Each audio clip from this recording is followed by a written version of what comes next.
आप देख रहे हैं TNB। बंगाल में टीएमसी की तीसरी बार जीत हुई है, या यूं कहें कि बंगाल में अपना वर्चस्व कायम करने में तृणमूल कांग्रेस पूरी तरह से सफल हुआ है। लेकिन नंदीग्राम की वह सीट जिस पर सबकी निगाहें टिकी थी, वहां से ममता बनर्जी शुभेंदु अधिकारी से 1956 वोटों से हार गई। यह सीट इसलिए भी खास थी क्योंकि ममता बनर्जी भवानीपुर से लड़ा करती थी हर बार, लेकिन जब शुभेंदु अधिकारी ने उन्हें 50,000 वोटों से हराने का चैलेंज किया तो ममता बनर्जी भी चुप बैठने वालों में से नहीं थी। तो उन्होंने ये चैलेंज एक्सेप्ट कर लिया था और नंदीग्राम सीट से चुनाव लड़ने का ऐलान कर दिया, जहां उन्हें हार का सामना करना पड़ा। तो पश्चिम बंगाल में टीएमसी की जीत और ममता बनर्जी के हार को लेकर हमारे रिपोर्टर ने हाई कोर्ट एडवोकेट और नेशनल पैनलिस्ट तौसीफ अहमद खान से बातचीत की। तो क्या कहा उन्होंने, आइए आपको सुनाते हैं।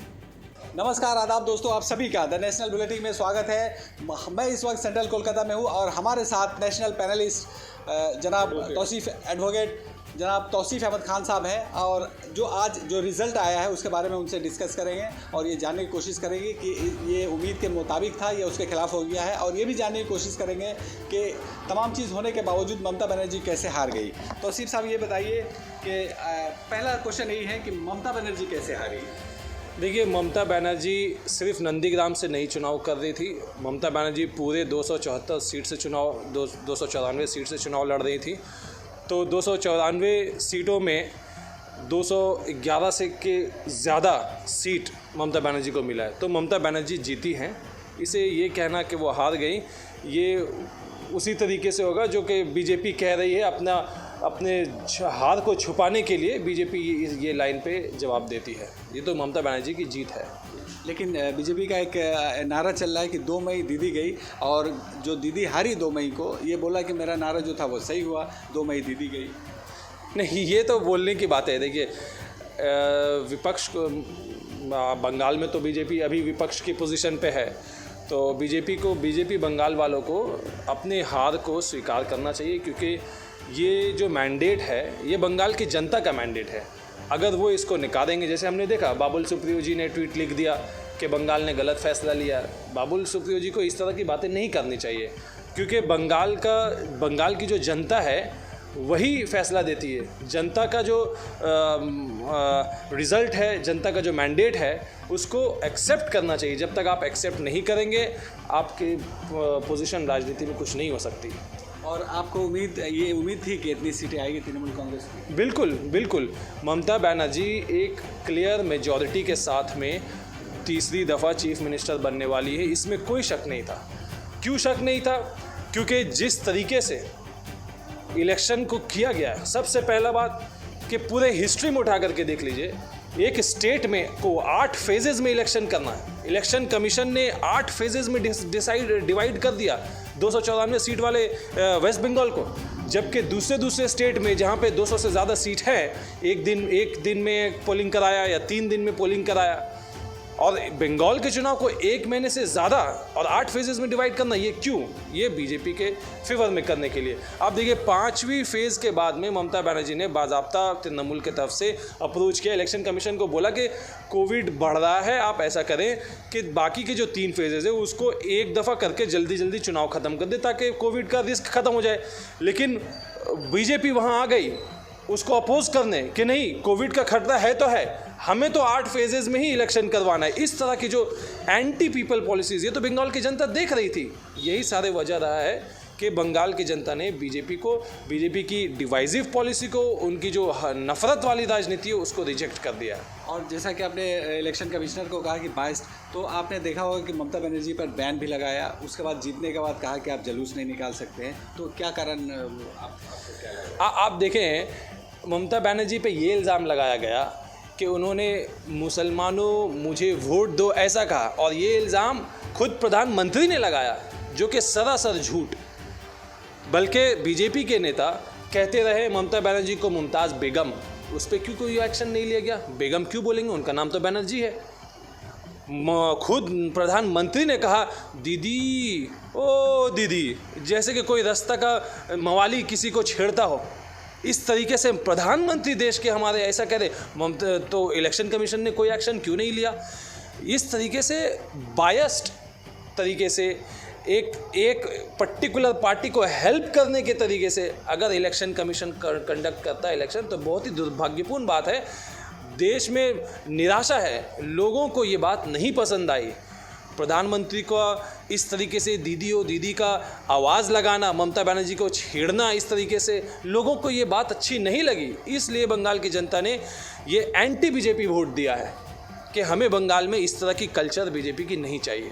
तो इतनी सीटें उनकी बढ़ गई, 3 पहले थी, अभी 73 हो गई है एक तरफ, और दूसरी तरफ कांग्रेस और सीपीएम का सफाया हो गया। आपको क्या ये लग रहा है? नहीं, कांग्रेस और सीपीएम तो शुरू से ही अपने अस्तित्व के लिए, अपने सर्वाइवल के लिए लड़ रही थी, लेकिन 3 से 33 नहीं कहना इसे गलत होगा, क्योंकि 3 से 77 इसे कहना गलत होगा बीजेपी का, क्योंकि इसके बीच में आता है 122। 2019 में जब इलेक्शन हुआ था तो 122 के लगभग असेंबली सीट में बीजेपी को बढ़त थी।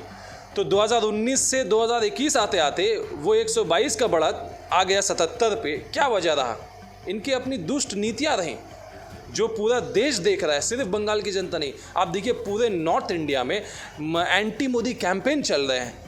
इनकी दुष्ट नीतियाँ, चाहे वो किसान के खिलाफ हो, चाहे वो हॉस्पिटल में ऑक्सीजन पहुंचाने की कमी रही हो, चाहे वो कोविड को लेकर के सरकार की नाकामियाँ रही हो, हमारे देश का जो बुरा हाल हो रहा है, रेलवे बेच देना, ये हमारा एयरपोर्ट बेच देना, ये सारी चीज़ें जनता के सामने हैं और जनता ने अपना गुस्सा दिखाया है। बंगाल के चुनाव में एंटी बीजेपी वोट पड़ा है। और नंदीग्राम में जो बीजेपी दीदी हारी है, जो भी हो, तो आपने उसमें देखा होगा कि इलेक्शन कमिश्नर की तरफ से जो अनाउंस हो रहा है, कभी 1200 वोट कहा जा रहा है, कभी 1700, कभी 1900, और क्या कारण, आपको क्या लग रहा है, कुछ गड़बड़ी है या हारी है? देखिए, अब हार और जीत ये तो अभी सब्जेक्ट टू कोर्ट रिव्यू हो गया है, क्योंकि इलेक्शन कमीशन ने खुद ही अनाउंस किया कि ममता बनर्जी 1200 वोट से जीत गई हैं। सारे नेशनल मीडिया में यह ऐलान किया। फिर थोड़ी देर बाद बताया जा रहा है कि रिकाउंटिंग हो रहा है। वहाँ पे कितने, शायद आधा घंटा या 3 घंटा वहाँ पे इलेक्ट्रिसिटी नहीं था, अंधकार था। और आपने देखा कि चुनाव के दौरान भी वहाँ पे जो माहौल क्रिएट किया गया था कि तृणमूल के पोलिंग एजेंट को बूथ में आने नहीं दिया जा रहा था, जिस वजह से खुद ममता बनर्जी को आकर के पोलिंग बूथ के बाहर बैठना पड़ा 2 घंटा से ज़्यादा। तो ये एक तरह का माहौल पूरा टारगेट करके एक अकेली महिला, एक पूरे देश में एक अकेली महिला मुख्यमंत्री जो कि नरेंद्र मोदी की दुष्ट नीतियों के खिलाफ आवाज़ उठाती हैं, उनके खिलाफ पूरे केंद्रीय नेता आ गए, प्रधानमंत्री आ गए, गृह मंत्री आ गए, बीजेपी के जो प्रेसिडेंट है वो आते रहे, उनके प्रभावी वहाँ से कैलाश विजयवर्गीय आते रहे। एक पूरा टीम बीजेपी का मीडिया सेल का चीफ आकर के 4 महीना से कलकत्ता में बैठा हुआ है। बीजेपी के बड़े बड़े प्रवक्ता आकर के कलकत्ता में, बड़े बड़े 3 5 स्टार होटल है कलकत्ता में, आधा होटल बुक है। उनके लोग वो 4 महीने से वो लोग बैठ करके पूरा उसको कहते कि वो उनका कंट्रोल रूम है, ये तमाशा बना दिया। ये तो उन लोगों का वो छुट्टी मनाने के लिए आए हैं। यहाँ पे जनता का हाल बेहाल है और उनके लिए ये छुट्टी है। तो देखिए, ये सारे चीज़ों का वो कहा जाता है ना कि खुदा के लाठी में आवाज़ नहीं होता। ये ऐसी लाठी पड़ी है जो बीजेपी को सोचना पड़ेगा कि वो पॉलिटिक्स में उनका क्या तरीका रहा है, ये उनका राजनीति सही है या गलत है, उनको सोचना चाहिए। और जैसा कि आप जानते हैं कि अमित मालविया जो बीजेपी आईटी सेल के हेड है, उन्होंने जो दीदी का अनाउंस हुआ दूसरी बार कि दीदी हार रही है, तो आपने देखा होगा और शायद सर्च करेंगे तो देखेंगे कि यहाँ पर वो जो अनाउंस कर रहे हैं अमित मालविया कि दीदी हार रही है, और उसके बाद आईटी सेल के जितने लोग हैं व्हाट्सएप वगैरह में, तो ये आपको लग रहा है कहीं ना कहीं कुछ फिशी है, कुछ गड़बड़ है? देखिए, गड़बड़ तो है, और इसके लिए सिर्फ ज़बानी नहीं, कंप्लेंट लिख करके दिया है पूरे 8 फेजेस के इलेक्शन में। जब जहाँ जैसे गड़बड़ हुआ, आप देखिए शीतलकुची का मामला हुआ, इतना पावर दे दिया गया सेंट्रल फोर्सेस को कि जो लोग आए हैं वोट देने के लिए उनके ऊपर आप गोली चला देंगे, जलियांवाला बाग जैसा माहौल क्रिएट कर देंगे। इतना अत्याचार तो कभी नहीं हुआ। ये चुनाव हो रहा है ना, आपने इसको एकदम खूनी जंग बना दिया। ये क्या हो रहा है? और यही वजह है कि गड़बड़ी का जब है 150 से ज़्यादा कंप्लेंट तृणमूल ने लिखे हैं इलेक्शन कमीशन को। इलेक्शन कमीशन ने उन सारे कंप्लेंट पे एक्ट क्यों नहीं किया? इलेक्शन कमीशन अपने आप को खुद से क्लीन चिट दे देती है। वहाँ पे फायरिंग हुआ, सेंट्रल फोर्सेस का फायरिंग हुआ जब शीतलकुची में, वो सुबह में दिन के वक्त फायरिंग हुआ, रात में वो क्लीन चिट दे देती है। किस बेसिस पे? आपने कौन सा इन्वेस्टिगेशन कराया? अगर कहीं पे इनकाउंटर में लोग मारे जाते हैं, एक नॉर्मल स्टैंडर्ड प्रोसीजर है कि मजिस्ट्रेट लेवल पे इन्वेस्टिगेशन होगा। कौन सा इन्वेस्टिगेशन इलेक्शन कमीशन ने करवाया जो सेंट्रल फोर्सेस को आपने क्लीन चिट दे दिया? तो बहुत सारे प्रश्न चिन्ह है जो लोगों के जहन में है। 1 महीने से ज़्यादा आपने टान दिया, उसके बावजूद आप हारे, और अब बीजेपी को हार बर्दाश्त नहीं हो रही है। जी, और चुनाव के बाद जो अभी कई जगहों से खबरें आ रही है कि मारपीट की खबरें, लूट लेने की खबरें आ रही है, तो आप इस पर कुछ कहेंगे? जैसे शिवपुर में दुकान लूट ली गई और भी कई जगहों पे। नहीं, देखिए, लूट मार, ये हिंसा, ये सब नहीं होना चाहिए। इसमें कौन पॉलिटिकल पार्टी इन्वॉल्व है या कौन पॉलिटिकल पार्टी का वर्कर मारा जाता है, इन सारी बहस बेमाने हैं।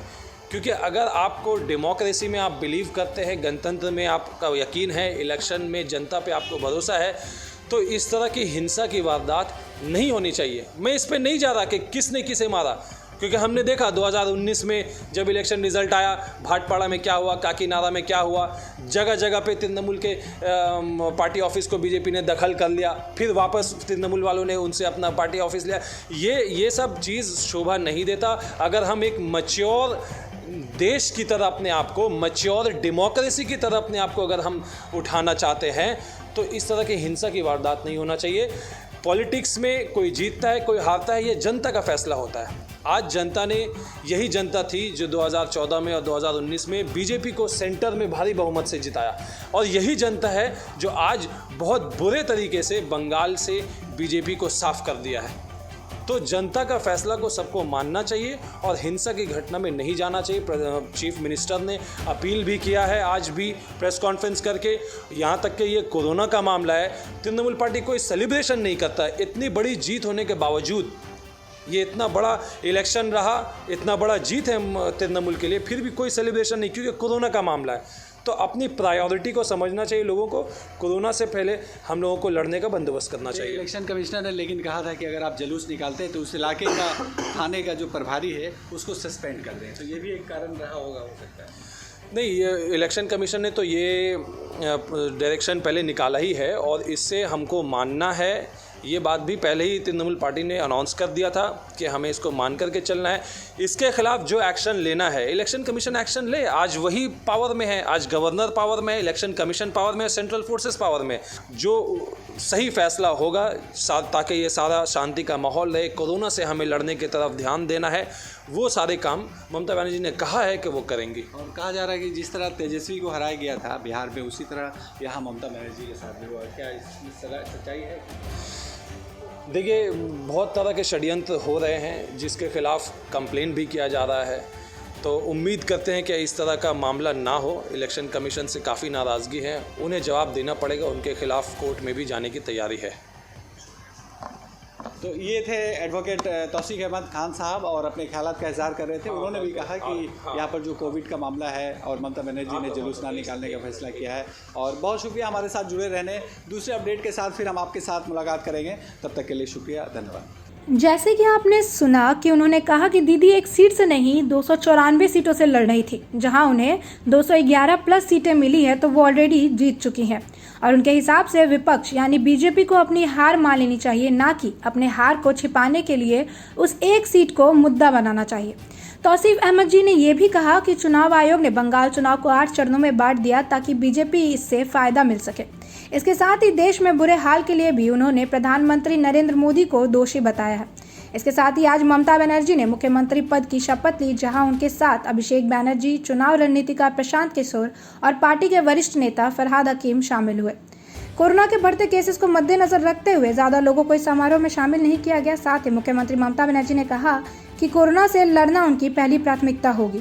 तो अब यह देखना बाकी है कि ममता बनर्जी बंगाल में कोरोना के बढ़ते केसेस को और खराब स्थिति को कैसे काबू करती हैं। हमारे नए अपडेट्स पाने के लिए चैनल को सब्सक्राइब करें और बेल आइकॉन पर क्लिक करें। साथ ही आप हमारे वीडियो को लाइक एंड शेयर करना ना भूलें।